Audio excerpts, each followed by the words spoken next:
So Hmm. Mauritius has the ambition to develop into a maritime hub. So a transshipment hub is the key component of that maritime hub, because the maritime hub has the cruise terminal, the fishing ports, and other port activities. But the transshipment was to make Mauritius basically a bit like Singapore.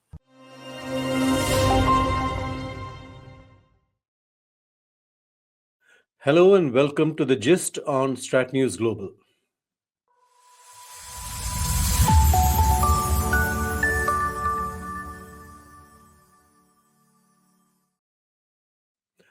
I'm Surya Gangadharan, and my guest this Sunday is Kwang Poon. He's a geostrategist based in Port Louis, Mauritius, and we're going to talk about the Prime Minister Narendra Modi's visit to Mauritius just a few days back. Kwang Poon, welcome. Glad to have you. Thank you very much for this opportunity. I think it was a historical visit, and I think it occurred at a very specific time in the context of the finalization of the Chagos deal. So it's good to talk about it. Yeah, yeah. So when we're looking at a kind of a perspective, what is the perspective from Mauritius on this visit? What is your sense? Obviously, if you look at the details and the joint statement and all that, it's a laundry list of various things we're going to do and do together. But let's take up this enhanced security partnership, which the statement mentions. Exactly what does that mean for you all in Mauritius? Um, well, we are fully aware of the geostrategic importance of the Indian Ocean, and the geostrategic value of Mauritius, notably the Chagos and Agalega as well. Not to mention some other outer islands that are also, let's say, objects of interest for other countries. So I think there's a macro is expected in at the end of April, and the issue of Tromeland will be raised. So that's another outer island. So the population of Mauritius, because they are of majority, the majority is from India, so they have a strong, they've maintained this strong attachment to even they call it Mother India, and Mauritius is sometimes referred to Little India or Chota Bharat. So we can trace back these ties to the Great Experiment, when the British Empire, at the end of the slavery, they had to switch to a new form of labor. So they actually tried to bring in Chinese laborers from Southeast Asia, but the Chinese revolted in Mauritius. So then they switched to Indian, and then in at the beginning of the 20th century, I think it's important to mention is that Gandhi, when he was still a lawyer, then he came to Mauritius, and he put forward some key propositions which we still remember to this date. So one is to maintain ties with India. Hmm. Secondly is to pay attention to education, and then this will lead to political, the awakening of the political consciousness or the political empowerment of the Indian diaspora in Mauritius, and we've seen the results. So after independence, with the founding father, Sir Siu Sagar Ramgulam, and then the Jacknut. So this is all a result of, let's say, over 100 years of gradual work and sensitization that has occurred. So this is to give you the historical context. So today, still it's still very much welcome to have closer ties, to have these with between Mauritius and India. Mm, Now, Mauritius, Kwangpun, as you know, is a let me be a little multi-ethnic. specific. Kwangpun, Uh, let me be a little specific here. when we talk of enhanced strategic partnership, at least from the Indian point of view, it means we're going to do some big projects together. Uh, in that sense, is there any big takeaway? Well, I want to give you the context first because the other thing I want to mention is Mauritius is a multi-ethnic, multi-religious society. So there's other components of the society who may not have this link with India. Yeah. So they have we have to like the official policy is unity in diversity. So we Mm. have to have everybody on board basically. So the enhanced, as they put it, is enhanced strategic partnership, ESP. So there has already been some big projects in the past, like the Metro Express, which is a huge project. I think it's the largest project infrastructure projects in Mauritian history. Uh, Now during that particular visit, I think Modi announced that they will support the construction of a new parliament building. Yeah. Now there's a few ways of looking at it, and so if we go back to the 2014 when Anirudh Jagannath became prime minister, so he put forward his vision 2030, which included building a new administrative city in the middle of the Mhm. island, because Port Louis is kind of all built up and it's restricted and it's flood prone, and we had a lot of flash floods. So he basically decided that we should move the parliament and a few of the key ministries, including the prime minister's office, the Ministry of Foreign Affairs, to the center of our island at Eben around Côte d'Or, which is a very nice area. It's a bit on higher land, so it doesn't have all these issues about flooding.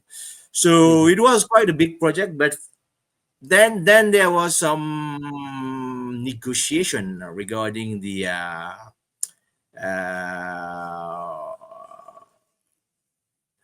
the non DTAT, double taxation avoidance treaty. Uh-huh. So this was Double kind of taxation. Yeah. all occurring at the same time. Mhm. So this is another thing we can touch a bit. So I understand. So this parliament is basically a revival of that heritage city, which was called then. Okay. But there was already a lot of opposition then because it was perceived as not be a glamorous project, but not a Uh-huh. useful project. Right now, there is also the same perception because right now the key issue affecting Mauritius is not getting a new building. There are other Uh-huh. more urgent issues like water supply. Let's say water supply. Mauritius is facing one of its worst floods and floods drought actually Doubt. Uh-huh. in its history. So our reservoirs I think are only 30%, 40% full, and I some say that during Modi's visit when he poured the Ganga Jal into the Ganga Talao, he brought some rain. So there's been some relief, but I think this should be highlighted in terms of managing the perception that uh, India is also helping Mauritius to resolve these water issues and Mhm. replacing the old pipes which are leaking. Maybe build some new reservoirs or water treatment plants. I think if we emphasize this and then put the other parliament building is like kind of the cherry on the cake. Hmm. So, and then this is how there's a bit of a communication that needs to be fine tuned for all this the package to Mhm. go to pass through to be better accepted by the population. I believe. Mhm. Tell me, is there a kind of division in the island about India? Is there some skepticism among a section of the population, perhaps the political elite? Because of our particular geostrategic situation, so there's a lot of competition or rivalry between different powers. So Yeah. U.S., France, China. Hmm. Japan. So they have their own, each country have their own groupings or people who would back their Agenda. agenda basically. So as I mentioned, Macron is coming next month. So so the French were Hmm. interested in water projects. And also the French are very interested to promote sustainable finance. So this is their Uh-huh. some of the key initiatives. So they Mauritius has been quite wise in the past in let's put it that way, like dividing the cake according uh, let's put it in a Marxist terminology, like to each according to his needs His needs. or to each according to his ability. So Uh-huh. somewhere like so, kind of keeping everybody happy. Everybody gets a share, things like that. So, but there is a side of it, kind of a tension or a little bit of rivalry between all these different Mhm. countries. So, since you mentioned rivalry, from people I've been talking to, including you, uh, there is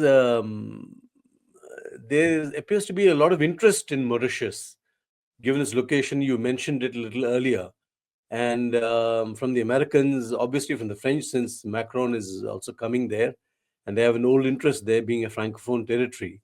From the Chinese also. Mhm. Tell us something about this kind of rivalry and how it plays out.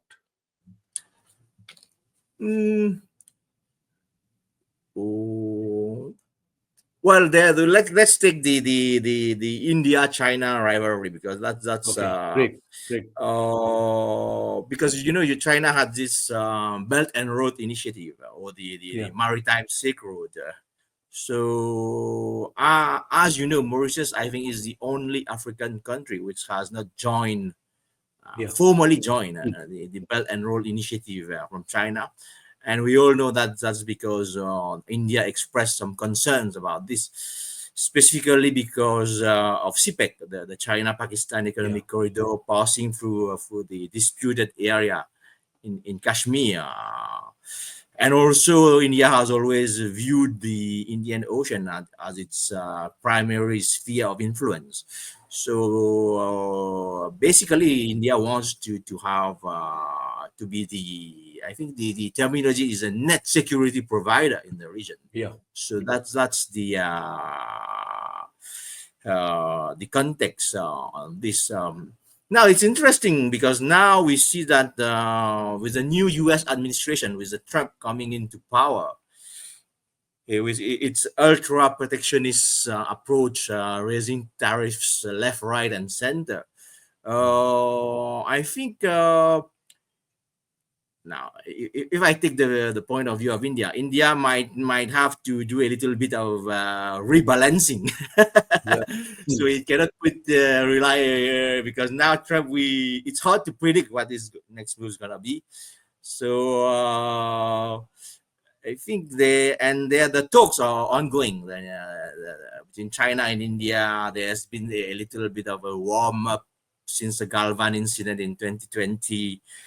So there are talks ongoing. So there's already been some, I think, the resumption of yeah, pilgrimage to the Kailash mountain. So we are looking at the resumption of direct flights, visas, and all that. So it will be interesting how this will impact Mauritius in the end, because the Chinese are again facing tariffs from the US and also Europe. But now the Europe stance may change as well. yeah, So anyway, we all see the Africa as the emerging continent. So the land of opportunities, of which Mauritius is a part of. So I see the trade between China and Africa increasing or accelerating even in the next few years in the light of this particular context of geo-economic rivalry and So because of the Mauritius particular geostrategic position, it's a natural transshipment port Port. for Mm. trade between China and Africa. Mhm. So there are some other candidates. So even Sri Lanka could be used. Mhm. Let's no northern Africa, but Yeah. to go to Southeast Africa, Mauritius is the sea lanes of the key sea lanes locks, and it's you don't have to take any detour. Although Mm. they are also considering Bagamoyo, Mombasa, Tanzania, and Kenya, but then if you go to Bagamoyo or Mombasa, then it's a bit longer. Yeah. It's Mm. not the optimal route. Mauritius is the optimal route. So this is something I think this is one of the key projects that perhaps in the focal point of the India-China rivalry in Mauritius. So Mhm. Mauritius has the ambition to develop into a maritime hub. So a transshipment hub is the key component of that maritime hub, because the maritime hub has the cruise terminal, the fishing ports, and other port activities. But the transshipment was to make Mauritius basically a bit like Singapore. So Mhm. Singapore 40 million TEUs a year. So Yeah. we Mm. believe that Mauritius, at least a third of that transshipment traffic in the future can be Mm. captured uh, within that transshipment project. So this is something that's at the core of the rivalry, let's say, in the Indian Mm. Ocean between China and India. So, what you're also hinting at, given the expanding American presence on Mauritius, I understand their embassy building is being is coming up well, and more than $300 million is being spent on it. Do you see the Americans playing a bigger role in Mauritius in the years ahead? Absolutely, absolutely. This the construction of that new embassy complex. So it's a bit like a university campus. It has several buildings. So for the different agencies like CIA and You NSA name and it. all these things. Anyway, the by the looks of it, it looks like it can even resist a nuclear attack. Because it's fully autonomous. It has its own power generation, water supply, communication. It doesn't rely on any services from the Mauritian government side. Like, it can Yeah. operate on its own. Basically, it can survive on its own. So I think $300 million is the official figure that was it's on the Department of State website. So this also is a historical record for Yeah, any maybe embassy more. Mauritius. So it's kind of quite eye popping. So it shows. I think it indicates that the US are here for the long term, and this Mm. is again tied with the military base, which has been described as the most important island in the world by the Americans themselves. Mm. So you can surmise if you have to manage or you have to keep an eye on the most important island in the world, then basically you have to have the support facilities to one of the most important support facilities to match. Mhm. Uh, So, what we're also looking at is perhaps a dilution of India's position, current position in Mauritius, some years down the line as the Americans get their act together. I don't think it's necessarily be a dilution, because India can play has some cards it can play which the American don't have. Like I said, the Indian has a diaspora which is quite have very good feelings towards India. Well, the Americans, we don't have a American diaspora in Mauritius. Yeah. So there is a rivalry. There is a rivalry. So how it will evolve in the future, it depends on what are the projects, or what are the actions or initiatives. Now, if I were India, which I'm not, but if I were India, I would suggest that to let's because Modi upgraded the Sagar to Mahasagar, right? So it's bigger Yeah. now, Mahasagar. So but the last time he announced Saga, he was also 10 years ago during his visit in Mauritius. But then it kind of remained a kind of an abstract concept. So it was only mentioned during some bilateral meetings and that. But we didn't see any kind of concrete, as opposed to, let's say, the Chinese BRI, which we learn about all these huge projects going on left, right, and center. But under Saga, we didn't. It's a good Indian Ocean and all that. But I would suggest that we at least organize an annual Mahasagar conference. So inviting all the Indian Ocean island states, Mauritius, Madagascar, Reunion as a overseas territory of France, Comoros, Seychelles. So at least these are a bit like the Colombo Security Conclave, but this one maybe the scope more geoeconomics, not just security. So Mhm. just to give some more, let's say, substance to that Mahasagar concept. Mhm. Now the US, of course, the huge presence here is going to step up its action now. So we are expecting I think it's next month, also the US Africa Biz Summit. So I've already proposed to the US to hold a future US business summit in Mauritius, and even hold an AGOA forum in Mauritius. Initially, the US wanted to hold it in South Africa, because South Africa is Mhm. their main trade partner in Yeah. sub-Saharan Africa. But now, now again, because of on the advice of